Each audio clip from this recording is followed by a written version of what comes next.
Hello लोगोफोर, आसा खालामो बयबो मोजाङैनो दं होननानै। दिनै जों बे भिडिअनि गेजेरजों जोंनि बर' हारिनि मुंदांखा फुटबल गेलेगिरि दुर्गा बर'नि जिउ जारिमिनखौ सुंद'यै मिन्थिगोन। बेनिखायनो बयबो भिडिअखौ जोबजासिम नायलांदो। भिडिअखौ जागायनायनि सिगां सोरबाफोर जोंनि चेनेलाव गोदानै नायदोंब्ला चेनेलखौ साबस्क्राइब खालामदो, लोगोसे बेल आइकनखौबो क्लिक खालामनानै लादो जोंनि बेफोरबायदि बाय'ग्राफि भिडिअखौ गिबिसिन नुनो थाखाय। दुर्गा बर'आ सासे भारतनि मुंदांखा फुटबल गेलेगिरि। बेनि जोनोमा आसामनि सिङाव थानाय क'क्राझार डिस्ट्रिक्टनि गेन्द्राबिलाव 28 जुन 1987 मायथाइयाव जादोंमोन। सोलिबाय थानाय बायदिब्ला दुर्गा बर'नि बैसोआ 34 एज जाबाय। दुर्गा बर'नि फुटबल केरियारआ जागायजेन्दोंमोन जेब्ला बियो स्कुलाव फरायोमोन। बियो क'क्राझार HSMP स्कुलनि जानानै आन्डार 14 सुब्रत काप टुर्नामेन्टआव बाहागो लादोंमोन।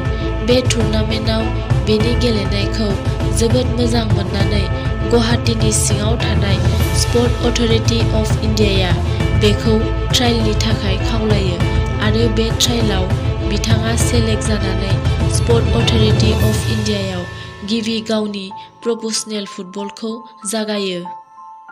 गोबाव सम ट्रेनिं लानायनि उनाव बिथाङा 2004 मायथाइयाव अल इन्डियानि जानानै आसाम स्टेट प्रिमियार लीग आरो I-लीग सेकेन्ड डिभिजनबो गेलेयो।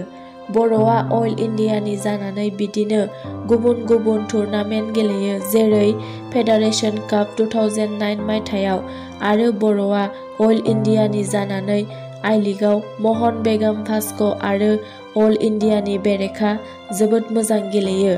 बेनि गेलेनायखौ जोबोद मोजां मोननानै इन्डियानि जोबोद गेदेर क्लाब चार्चिल ब्रादार्सआ बर'खौ साइन खालामो आरो बर'आबो क्लाबनि जानानै 8 जानुवारि 2011 मायथाइयाव सालगावसार क्लाबनि बेरेखायाव स्करबो खालामो।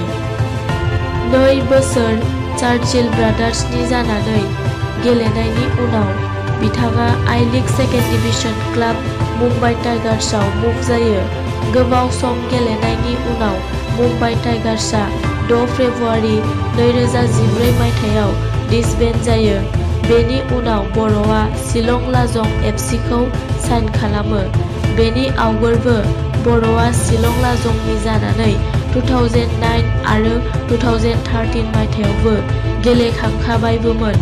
बर'आ शिलं लाजंनि जानानै 23 फेब्रुआरि 2014 आव इउनाइटेडनि बेरेखायै गेलेयो आरो बे मेचआव गल स्कर खालामो आरो बे मेचखौ ड्र खालामनो हायो शिलं लाजंआ। बेनि उनाव 2014 मायथाइयाव नर्थ इस्ट इउनाइटेड क्लाबआ बर'खौ ISL नि थाखाय ल'नआव साइन खालामो।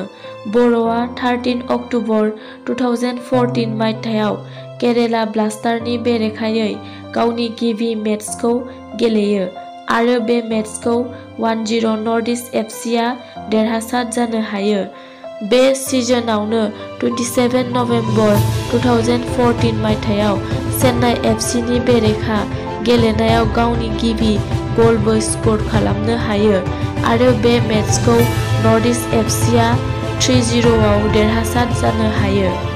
दुर्गा बर'नि पार्सनेल लाइफ फारसे नोजोर होयोब्ला थांनाय जानुवारि 31, 2020 मायथाइयाव मृणाली निसालिहाजों जुलि जायो।